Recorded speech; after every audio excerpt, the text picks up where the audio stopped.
We're going to have some fun with this. But as we all know, we only have a half an hour.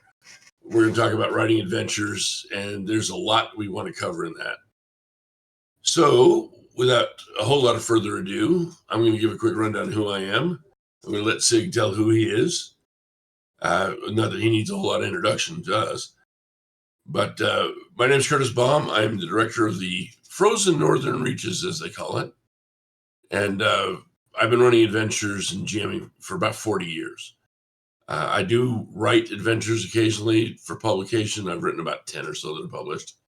Not a whole lot, but of course, as a GM, we also write for our own players, whether it's detailed or more guidelines, whatever it is.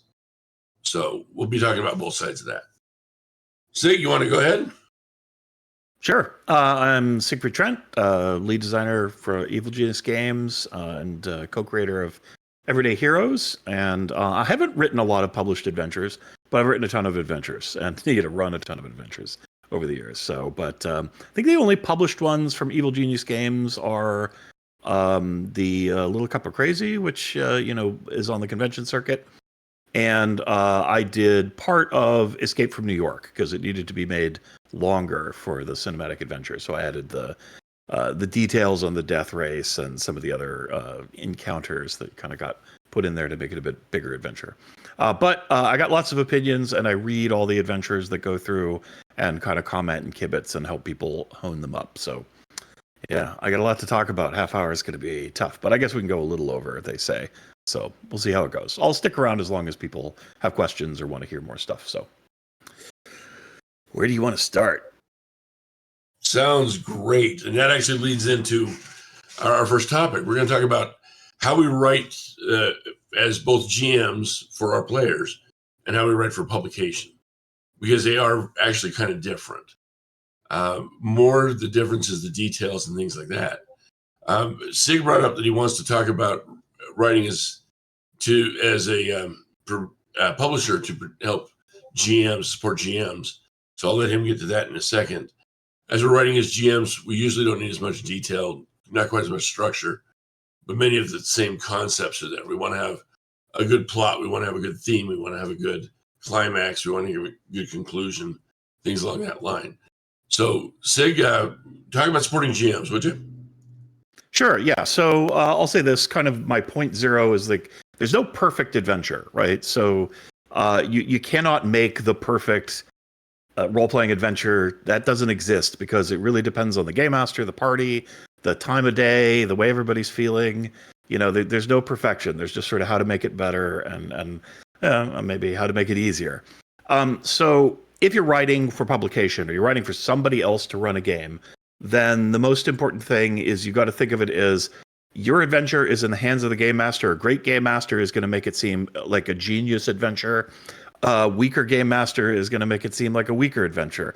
And so as an adventure creator, if you're not writing it for yourself, of course, then it's really in the hands of the game master. So your job is not to be the game master. Your job is to support whoever's going to be the game master. That's an important kind of mental thing to have as a writer, right? You're not running that game. It will be run in whatever style that the game master is running it. So your job is to support an imaginary person who you don't know to run a fantastic adventure as you might have envisioned it. If you're writing for yourself, of course, you kind of know who's going to be game mastering. And so you can easily tailor that support to, these are the things I need during play as support for me. But if you're writing for somebody else, they might be the first time they've ever run a game. It might be the 1000th time they've run a game. You don't know. So you just have to kind of shoot for as best you can so that either of those people is going to have a great time running it.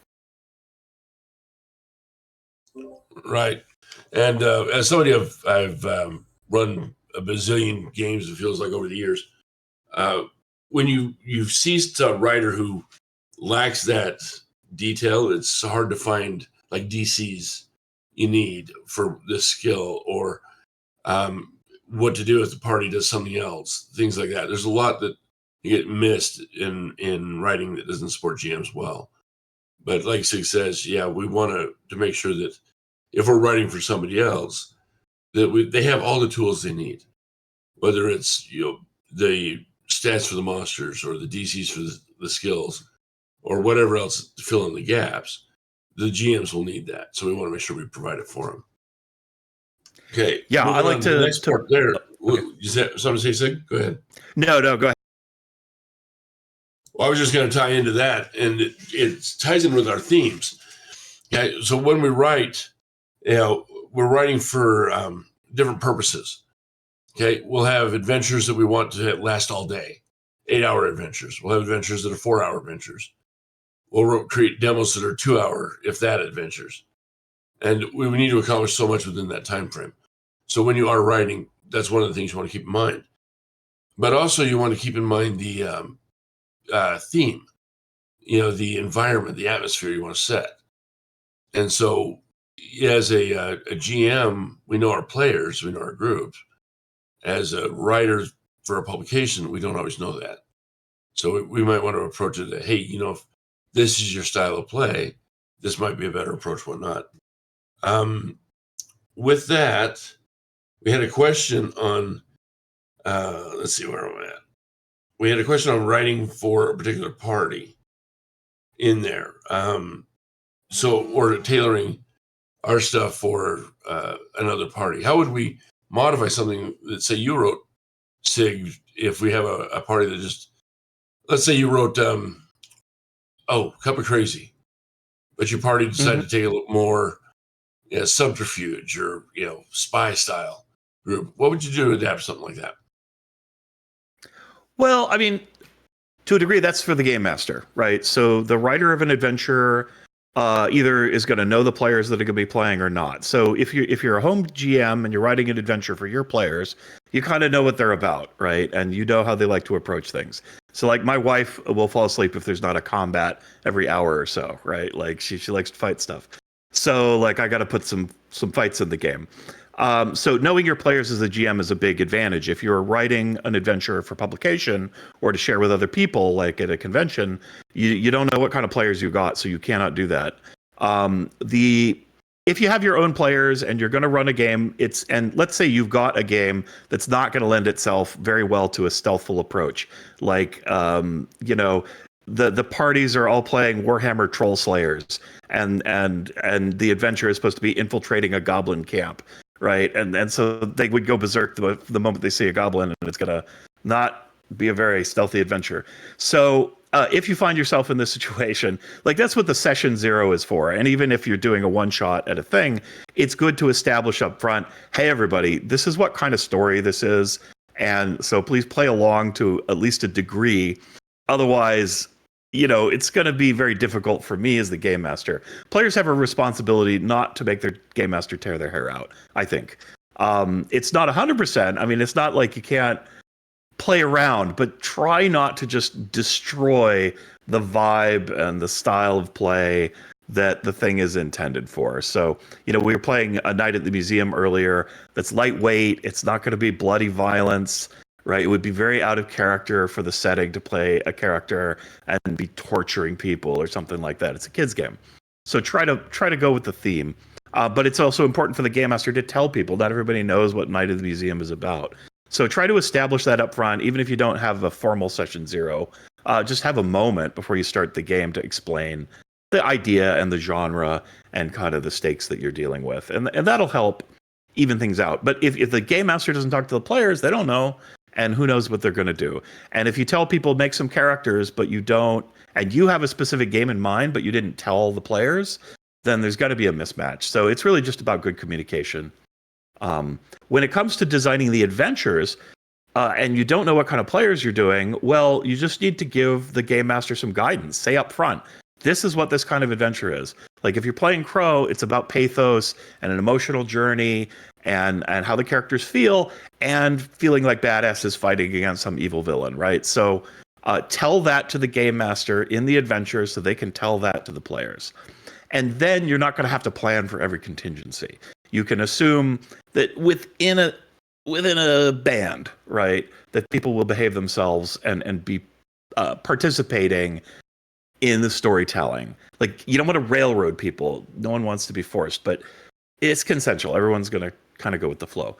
So that communication, I think, is the key thing. Now, if you're going to generate pre-gen characters for an adventure that you write for publication, make sure the pre-gen characters not only fit the mood of the story you're doing, but have the kinds of skills that will solve problems in a way that so if you're doing a game about peace, love, and understanding, and you put in a heavy gunner with a heavy machine gun, it's going to be less peace and love and talking than you might think. So try to build the characters, if you have that control, to be compatible and to interact with the challenges in the adventure.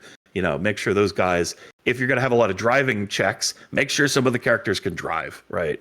Otherwise, it's going to be a big mismatch. You'll have a lot of trouble. Unless that mismatch is part of the drama. That's another story. But yeah, there was a lot covered there. So a little bit of clarification. Number one, if you're writing something for your players, your homebrew, talk to your players, figure out what they want. Work with them, get all on the same page. I've seen way too many groups over the years that have fallen apart because John is playing a murder hobo and Fred wants to, play diplomat. If they're not at least working together for the same goal, it's difficult. Having both in a party is not bad, but they have to understand where each other are sitting. And as a GM, we get to set the wonderful line of making everybody happy whenever possible. The second thing that was said in there that is also very important is a good summary.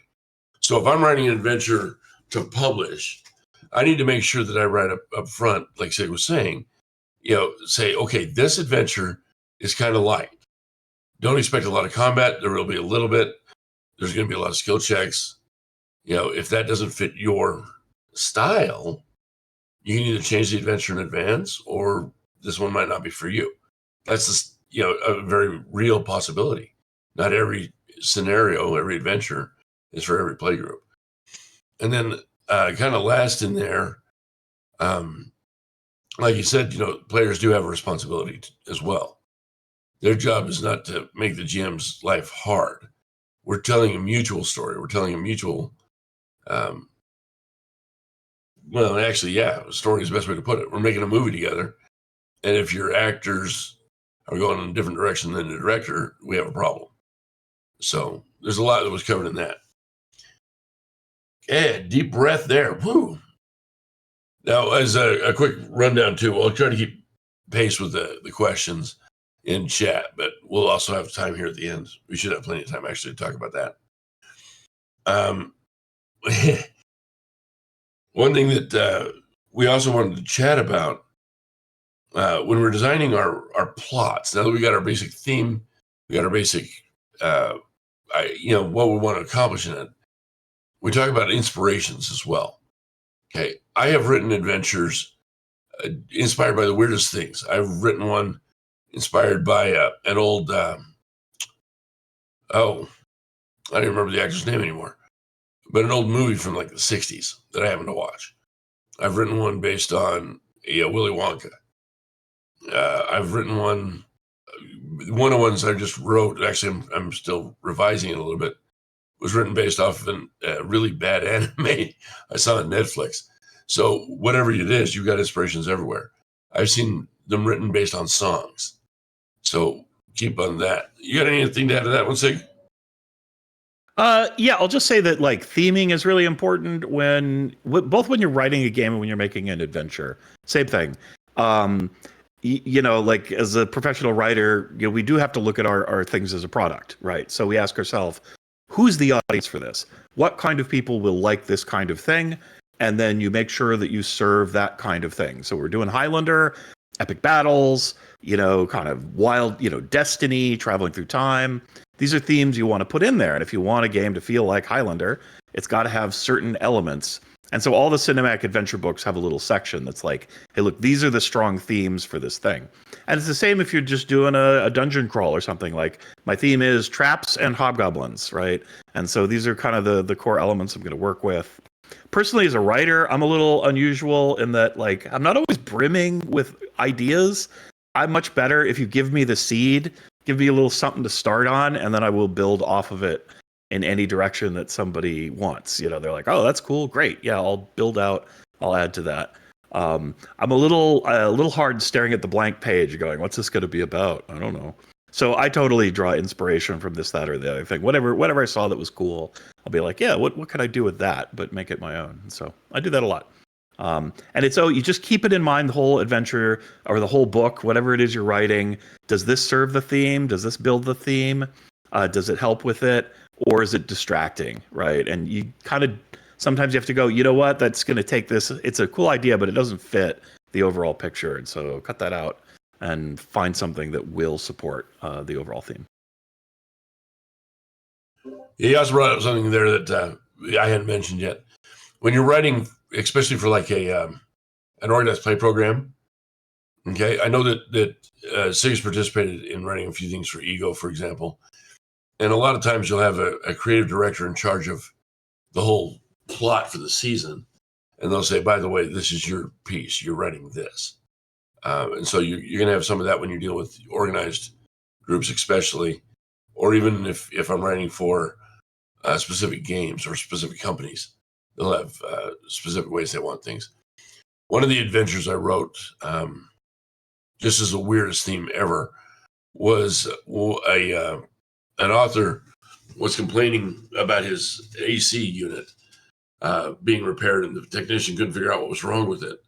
So I was teasing him about it being infected by gremlins, and ended up writing an adventure about that about 11 years ago. So the weirdest conversations can lead to some kind of adventures. Moving on to the next little conversation, we're talking about plot now. Plot is always part of the fun part of the story, right? We want our players to have fun. We want them to be challenged. We want to include both skills so that the non-Rambo types have something to work on, and then combat as well, so that the warriors and Rambo types have something to do. So we're going to talk about that. But one of the first things I wanted to bring up is our villains. I love creating a memorable villain. Sig, what have you done on that end? What have you got? For villains, let's see, I can talk a little bit more about plot, but villains they're important because you want the bad guys, or the good guys, the heroes, to feel triumphant when they take down whoever the bad guys are.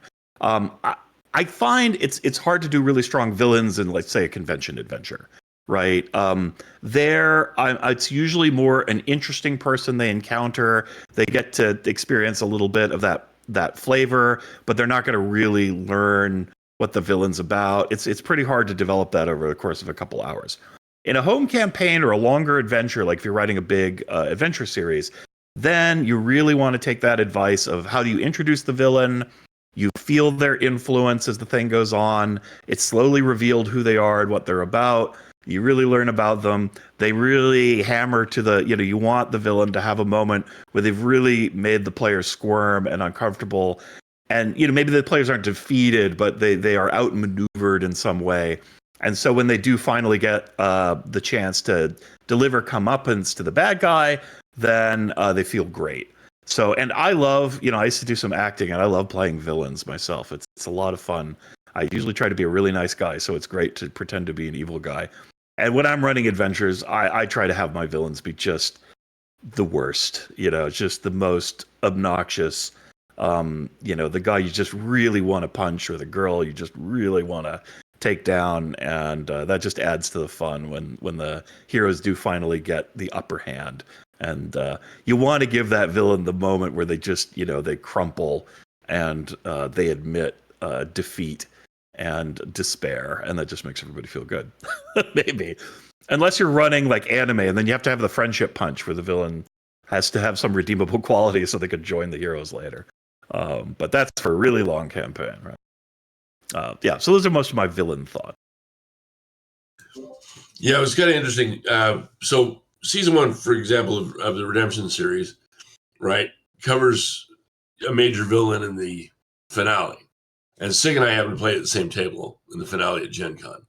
So we know what happened in season 1, but the villain shows up not directly, but his group has their fingers in about 50 to 60% of the adventures in season 1. So it's kind of a fun little thing there. But he brings that up in a 4-hour scenario or less, of course. How do you establish enough history to really hate the villain? How do you build that up? So we got to keep that in mind. Hourly. Go ahead. Yeah, I think it's really hard. And in that case, you just want to make the villain interesting, right? You just want to make them a curious character that you go, well, that was a weird guy. And that's usually done through visual description, right? Or the setting in which you confront them. It's not Meet the Enemy. I forget. There's a one where you an ego adventure, you encounter some different cryptids, and then you go and there's a guy who's been creating cryptids. And just like the setting of his mad laboratory really makes for a great... Is that Meet the Enemy? Okay, yeah, I really like that one. Yeah, I think that's a great sort of setting, and the story builds the enemy, and so he's a really interesting enemy, even though he's not like a great combatant at the end or anything.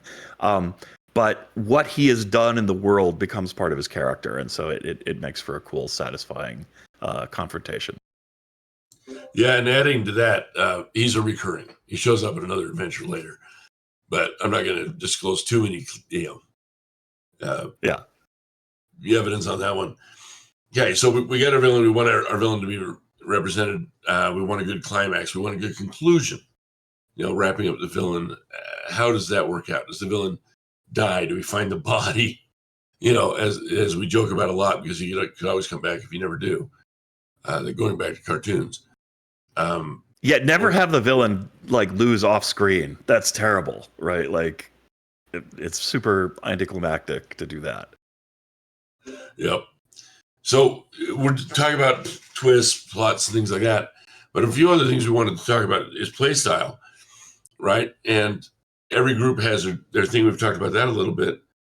But we want to make sure if we're writing that we allow our players to think outside the box.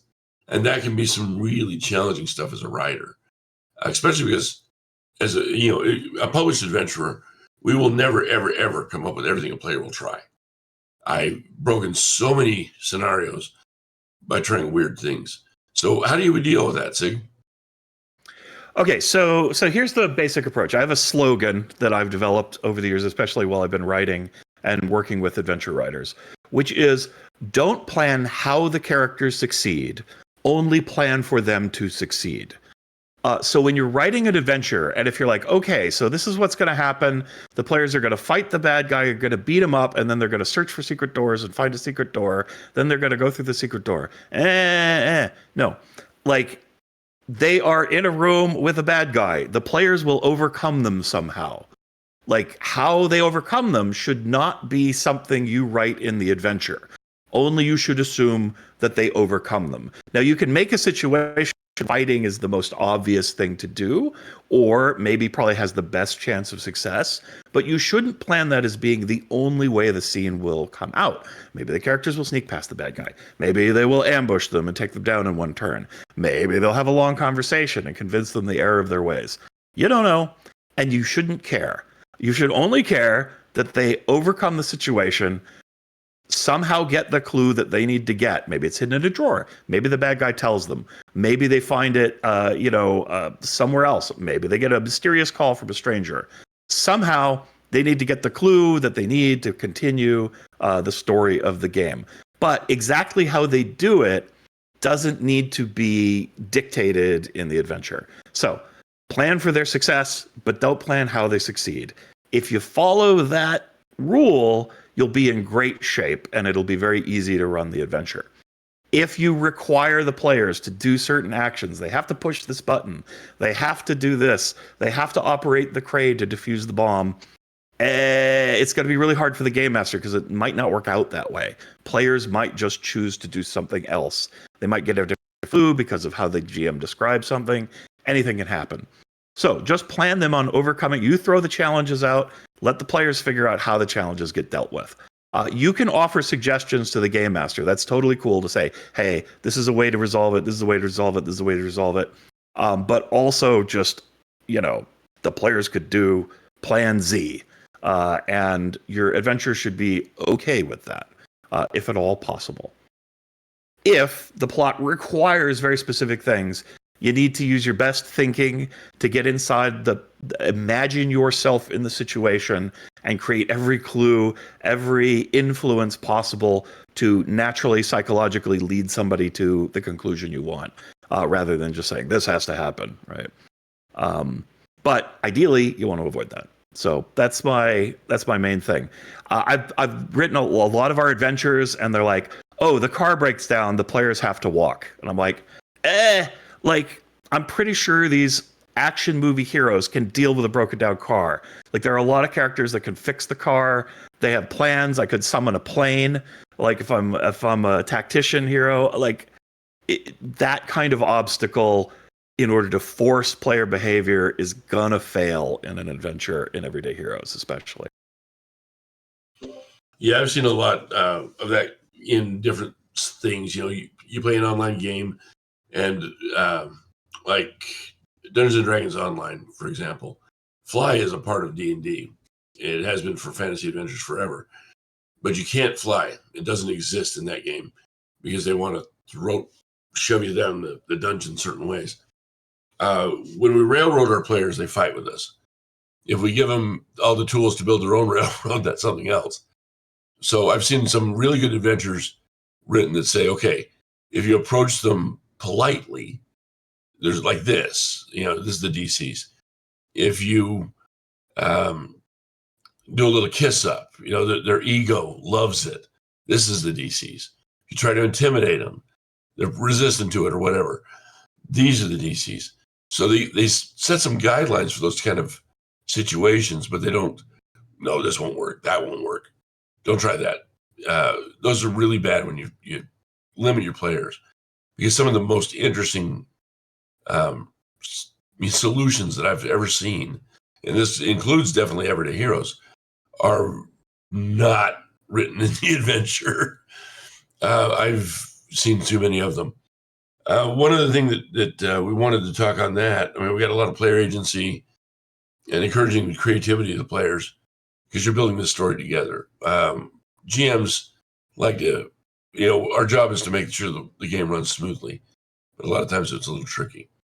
All right, that covers kind of what I wanted to really talk about. Let's get some questions. If anybody's got any, go ahead.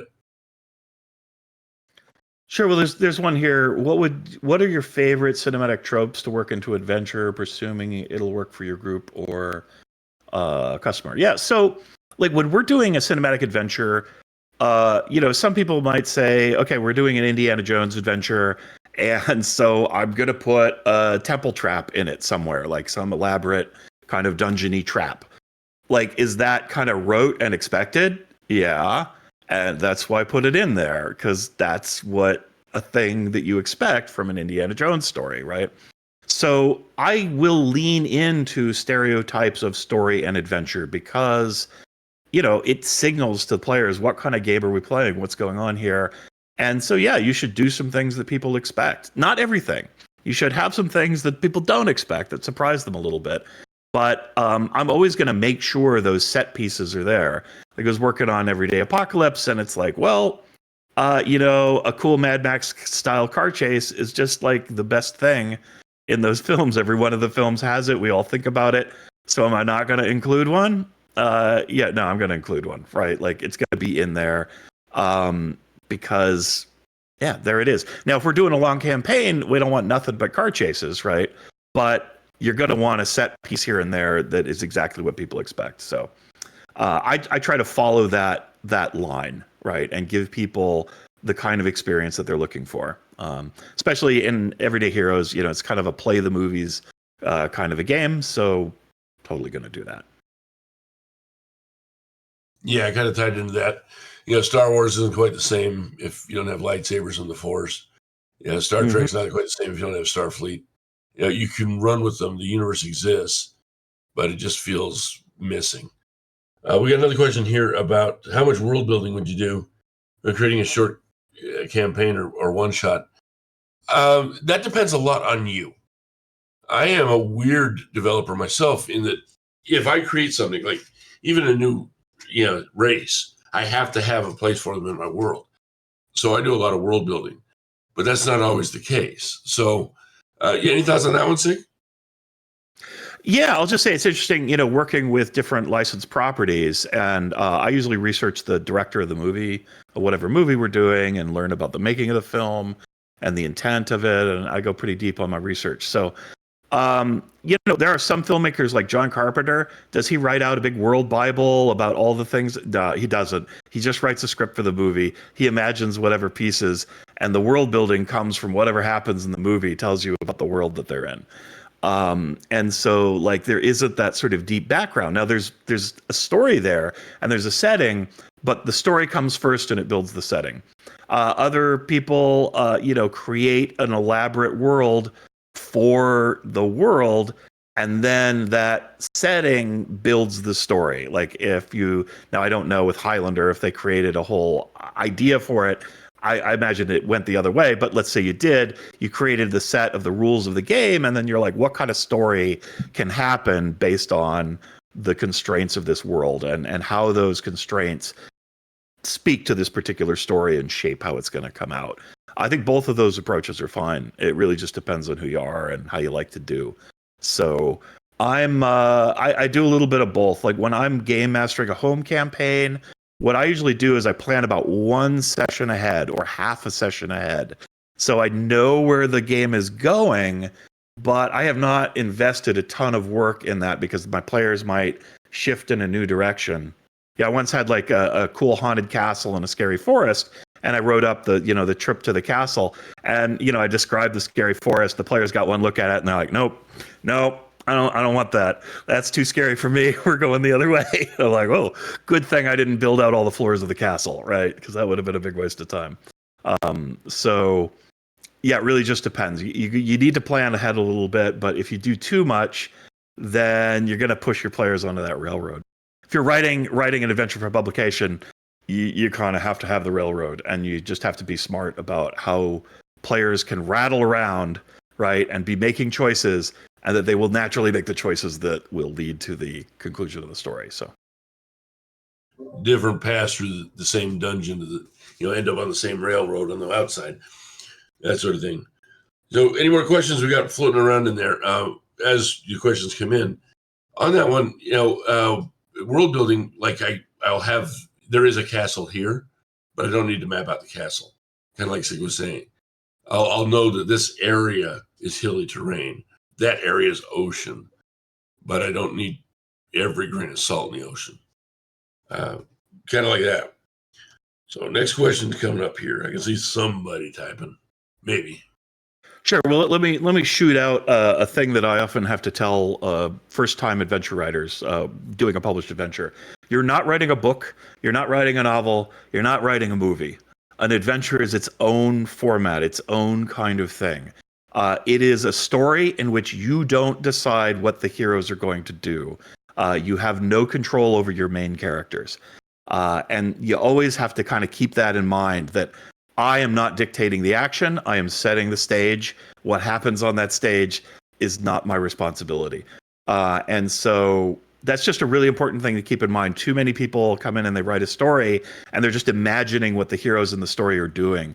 But you can't do that. It will put you into all kinds of traps that are going to make life hard for the game master trying to run it. So that's just like we'll do. So yeah, we got another question up. Yeah, I was going to add to that and then lead into this question here.